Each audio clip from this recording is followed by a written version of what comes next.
Another breaking news alert, this time out of Williamson County. We have just learned Angie Solomon made bond. Our News 2 crew was there when she walked out of jail. Solomon was arrested seconds after she thought she hired a hitman to kill her ex-husband. Former Nashville news anchor Angie Solomon was the reported target of this murder-for-hire plot, according to police. Now, earlier this month in court, she pleaded not guilty to solicitation to commit first-degree murder. We are following a breaking news alert now. A woman accused of plotting to kill her ex-husband in Franklin is now appearing in court. Megan Fee joins us from the alert desk with what is next in this case. Megan. Yeah, Peyton, good midday to you. Angie Solomon appeared in Circuit Criminal Court for an arraignment hearing this morning, pleading not guilty in this murder-for-hire case. This is a video of her in that Williamson County courtroom this morning. You see her sitting there with family. Solomon is charged with solicitation to commit first-degree murder. She's accused of meeting with an undercover special agent with the TBI who was posing as a hitman to make her ex-husband, Angie Solomon, a former Nashville TV anchor, quote, disappear. Franklin police arrested her back in April, and she's due back in court at the end of this year. Hello, everyone. I'm Lauren Conlon, and it is Monday, August 4th. It's been a few months since I've brought you a new episode, April, actually. So my apologies for the delay, for the radio silence. Many of you know I was covering the Sean Combs trial in federal court, so I was really, really overwhelmed with that. But now that's over. I am getting organized again, and Angie's arraignment was last week, so I want to give you a rundown regarding everything that I know.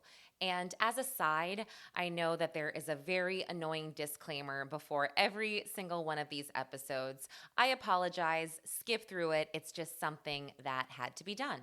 All right, let's get to it.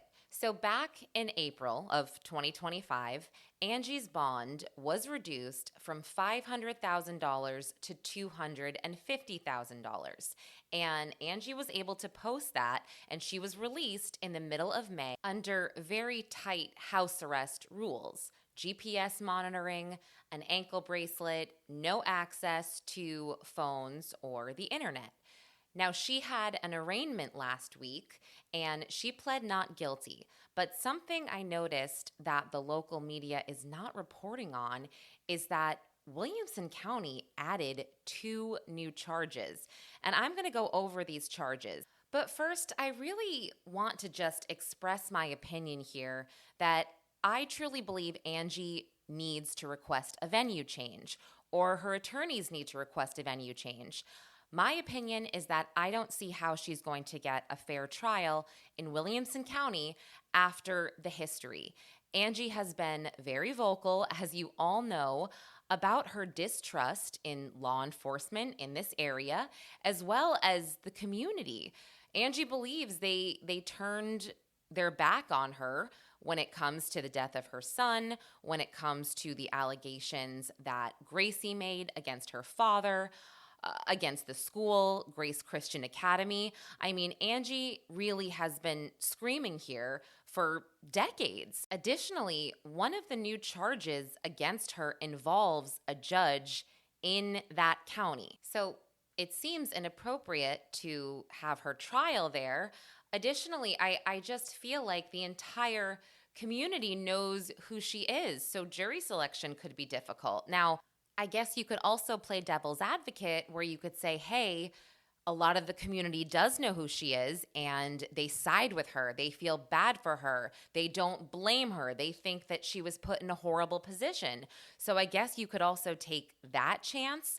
I guess my whole thing is that judges are people. They do the best they can, and a judge that is presiding over a courtroom where the defendant is accused of allegations involving their fellow judge. I don't see how, again, Angie could get a fair trial there, but that's my opinion.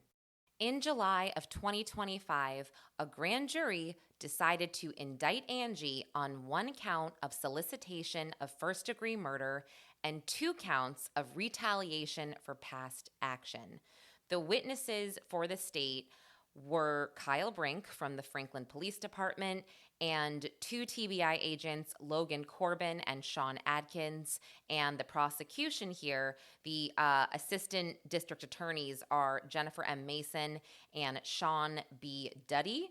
And the DA of Williamson County is Stacy B. Edmondson. The new charges against Angie, those are classified as a Class E felony, and each of those charges would carry a 1 to 6 year sentence. The minimum being 1 year, of course, maximum 6 years plus a fine.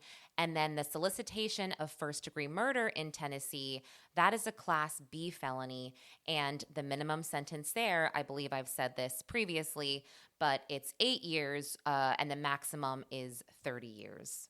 The judge in Angie's case, I believe, is M.T. Taylor. This was the judge back in April and May.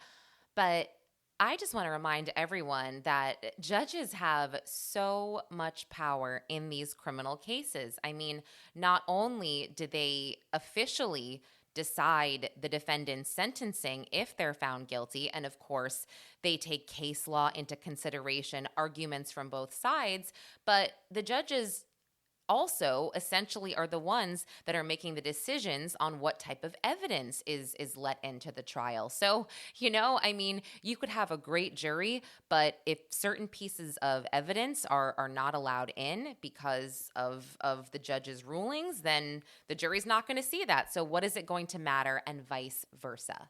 I don't know too much about Judge Taylor. What I do know, just from a very quick internet search, is that he initiated a mental health court program for individuals with diagnosed mental illnesses, providing treatment alternatives, and in the quote-unquote court of public opinion, it sounds like there have been some allegations of bias, some online comments suggesting perceptions of bias in child custody cases, and a general reputation for being quote-unquote tough with recommendations for legal representation. And he was involved in a Supreme Court case concerning parents' religious rights and educational materials, which apparently resulted in a victory for parents' rights groups. I also asked a couple local attorneys, and they said, oh yeah, Judge Taylor doesn't play around. I mean, I don't know a lot of judges that do play around, but I kind of get what they're saying. They're saying, like, this is a no-nonsense court. Also, as far as I know, Angie is still using a public defender. Personally, without knowing much about this public defender, I believe that a criminal defense attorney would be her best decision right now. I'm not sure her situation financially, and I really haven't spoken to her, but I do hope that she can get a criminal defense attorney that has dealt with these types of cases before. But let me read to you verbatim the indictment and the 3 charges now against Angie Solomon. Quote, State of Tennessee, Williamson County Circuit Court. Count 1, solicitation of first-degree murder. The grand jurors for Williamson County, Tennessee, duly impaneled and sworn upon their oath, present that Angelia Lee Solomon, heretofore to wit, on or about April 11th, 2025, before the finding of this presentment in said county and state, did by means of oral, written, or electronic communication, directly or through another, intentionally commands, requests, or hire another to commit the offense of the intentional and premeditated murder of Aaron Lawrence Solomon, or attempts to command, request, or hire another to commit the intentional and premeditated murder of Aaron Lawrence Solomon, with the intent that the said act be committed in violation of Tennessee Code 3912-102 and 3913-202, a Class B felony, and against the peace and dignity of the state of Tennessee. Count 2, retaliate for past action. The grand jurors for Williamson County, Tennessee, duly impaneled and sworn upon their oath, present that Angelia Lee Solomon, heretofore to wit, between March 30th, 2025 and April 11th, 2025, inclusive, before the finding of this presentment in said county and state, did unlawfully and knowingly commit the offense of retaliation for past action by threatening to harm a witness at an official proceeding, judge, district attorney general, an assistant district attorney general, an employee of the district attorney general, or a law enforcement officer, clerk, employee of the clerk, juror or former juror, or family member of any such person by an unlawful act in retaliation for anything the witness, judge, district attorney general, assistant district attorney general, employee of the district attorney general, or a law enforcement officer, clerk, employee of the clerk, or juror did in an official capacity as a witness, judge, DA, assistant DA, employee of the district attorney general, or law enforcement officer, clerk, employee of clerk, juror to wit, Aaron Lawrence Solomon, in violation of Tennessee Code 3916-510, a Class E felony, and against the peace and dignity of the state of Tennessee. Count 3, retaliate for past action. Now, this charge is the exact same thing that I just read for count 2, except let's replace the name Aaron Lawrence Solomon with Judge Deanna Johnson. End quote. For those of you who are unaware, the retaliation for past action charge means that someone intentionally is trying to harm or threaten another person because of something that that person did in the past, like testifying in court, reporting a crime, or participating in the legal process. Now, Judge Deanna Johnson, she was a family court judge that did preside over Angie and Aaron's juvenile cases in family court, and now Judge Deanna Johnson is currently a circuit court judge in Williamson County, Tennessee. She's also married to State Senator Jack Johnson. If you listen to my previous episode where I played the recording that they played in court of Angie and the undercover police officer that day, where they are discussing this alleged murder for hire plot, I mentioned that I think a good defense attorney really could poke a lot of holes there, and I stand by that. So I don't think that this case is going to be as open and shut as some people think it is. So I'm going to, again, keep a very close eye on everything.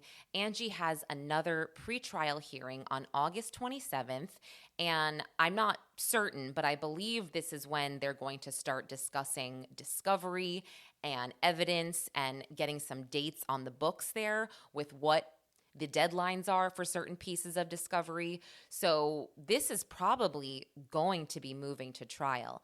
I mean, there's a chance they could offer Angie some type of plea deal, but I don't think she wants to risk any type of prison time. So I don't think that she would accept a plea. And as I mentioned, I haven't actually spoken with her, so I'm just speculating here.